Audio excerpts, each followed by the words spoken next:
I have a confession to make. The only experience I've ever had with Rainbow Six was in co-op with Vegas 2. And while that game was fun as hell for me and my friends back in middle school, it wasn't until later that I learned where the origins of Rainbow Six came from. But in a weird way, I grew up with Rainbow Six. See, although I'd never heard of Rainbow Six back then, I had heard of and played the hell out of Ghost Recon. And although the two franchises share almost nothing these days, back in the early 2000s, they were only distinguished by really one thing. Rainbow Six was inside, and Ghost Recon was outside. That's pretty much it. And while there are some other differences, sure, the same tactical, squad-oriented gameplay was there, the one-hit kills and deaths were there, and the same focus on planning and strategy was there. I adored it. So, based on this, I should love Rainbow Six Siege, right?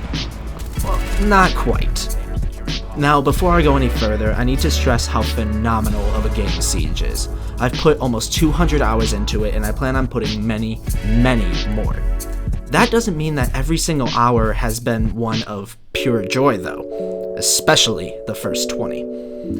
Siege, for better or worse, has an insanely high skill floor, and even after this amount of time I've put into it, I'm still afraid to play ranked because I think that I just suck too much. This was a problem for me because it had been so long since I played a real Ghost Recon or any game like it besides CS that I wasn't used to the one-hit deaths and the little blobs in the distance that turned out to be enemies who could clearly see me. On top of that, you add this really awesome but sometimes cheap-feeling destructible environments, and you have a recipe for a lot of rounds early in your Siege career where you spectate more than you play. This left me feeling empty after my first 2 weeks with the game, and if I was a game journalist who had to sum this whole game up in just those 2 weeks, I would have hated it. But then something happened. Around the 20-hour mark, I started surviving. Not necessarily getting a bunch of kills or being the most useful person possible, but I started being able to predict where my enemies were going to be coming from. And if I did die, I would be able to give useful callouts to my team so they knew who killed me and where from. Stun grenade out. 15 seconds remaining. He's in the corner. Nice. Op 4 eliminated. Friendly mission successful. Fast forward to almost 200 hours of gameplay later, and Siege is easily the game that I've played the most in the last year. There are days where I absolutely suck, especially if I haven't played it in a few days, but even after all of those days, I still keep coming back for more. And that's because what Siege does what many games set up to do, but fail.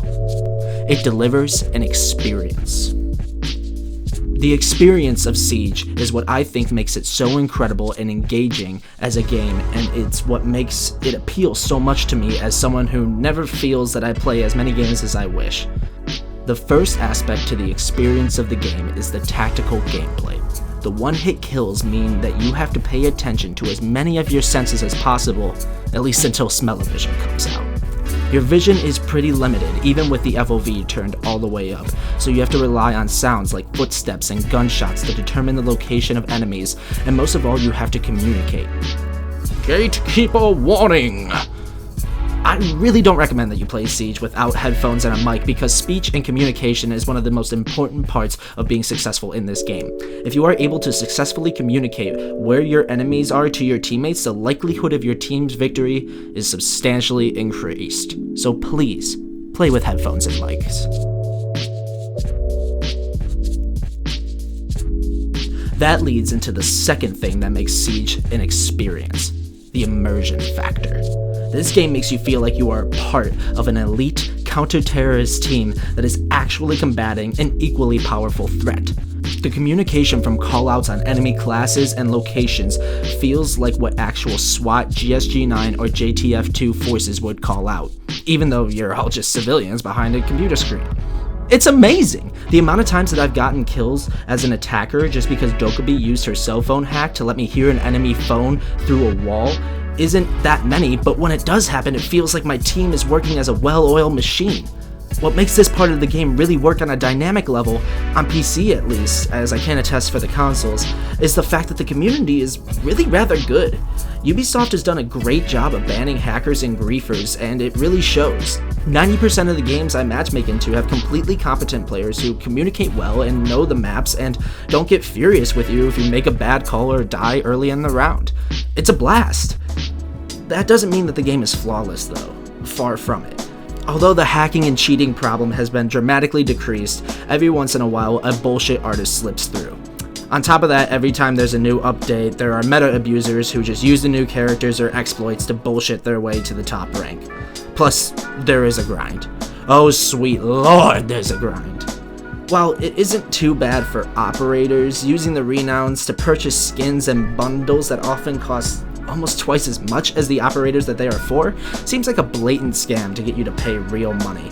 And sure, while you have a chance to roll these things in alpha packs, the packs themselves come at a rate that, at least for me, of about 1 per 20 matches, so good luck with that.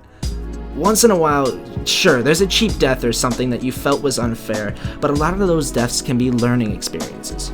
For example, if you get killed by being shot through a wall by a Pulse, remember that Pulse can see through walls using his gadget, but only up to 5 meters away, so if you stand towards the other edge of the room, or in the middle of the room even, that may be a better tactic of avoiding it next time.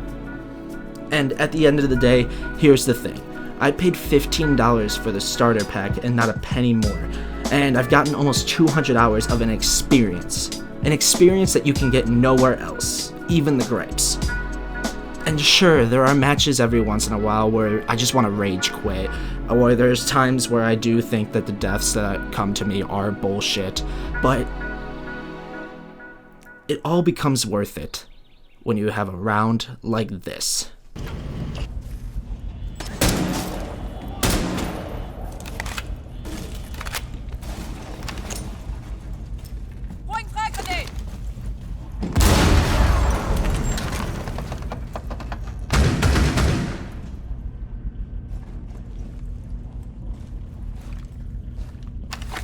Sweeping for electronics.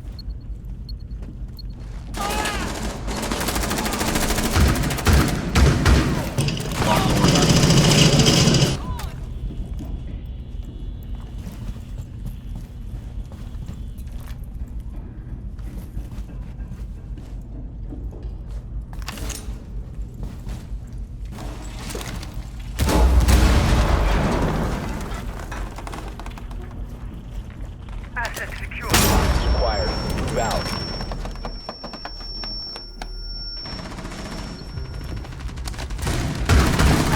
Down to 1 friendly. He's in front office.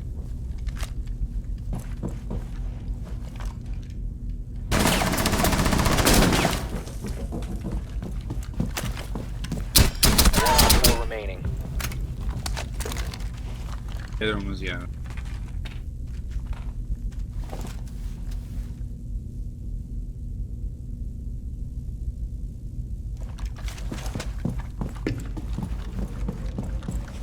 Clutcher kick.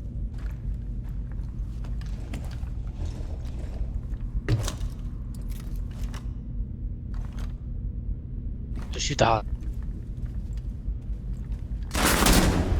Oh! Op 4 neutralized. Mission successful. If you've got the $15 to spend on this game, now more than ever I urge you to give it a shot, because it's an experience that I bet you'll be willing to have over and over again.